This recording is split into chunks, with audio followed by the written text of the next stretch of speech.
Hello everyone, welcome to my channel. In this video, we'll study competitive and non-competitive inhibition. This is in context to the enzyme's activity, okay? So suppose this is our enzyme and this is the active site of the enzyme where substrate has to bind, okay? Now this is our substrate and inhibition word is there, okay? So inhibitor will also be there. So this is our inhibitor.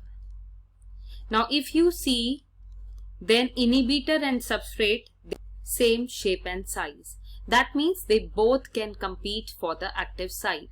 Now in case of competitive inhibition, what happens is inhibitor will bind to the active site first. That means the active site of enzyme has been blocked now. That means substrate now it will not be able to bind because the active site has already been blocked. So in this case there will be no union between the enzyme and substrate. So this reaction will not happen. If enzyme will not bind to the substrate, that means there will be no formation of enzyme substrate complex, and as a result there will be no product formation. Okay, so in competitive inhibition, both inhibitor and substrate, they will compete for the active site, and inhibitor will be the one that will bind to the active site. As a result, products will not be formed because enzyme will not bind to the substrate. As easy as that. Now let's talk about the non-competitive inhibition. Suppose again I have made the enzyme here and this is the active site of our enzyme. Now an inhibitor will come, suppose this one in shape. Now the shape of the inhibitor does not allow it to bind to the active site because it can only accommodate a triangle. This active site on the enzyme can only accommodate a triangle. So it will not bind to the active site. However, it will bind somewhere other than the active site. Now what will happen as a result of the binding of inhibitor to the enzyme other than the active site? It will bring a conformation change in the enzyme. As a result of it, its active site will be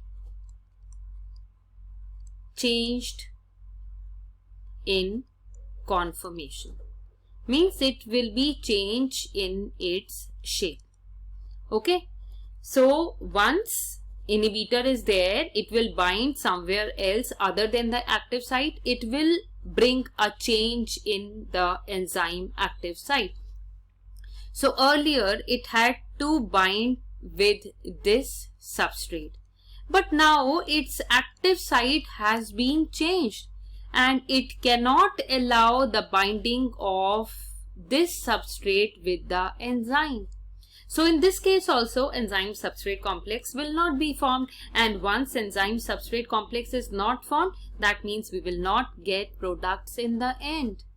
So the above one which I have just told you, it's competitive inhibition where the inhibitor will compete with the active site, whereas in the non-competitive inhibition, the inhibitor will bind somewhere else other than the active site. It will bring a conformation change in the active site of the enzyme. As a result, it will not bind to the substrate with what it was destined to.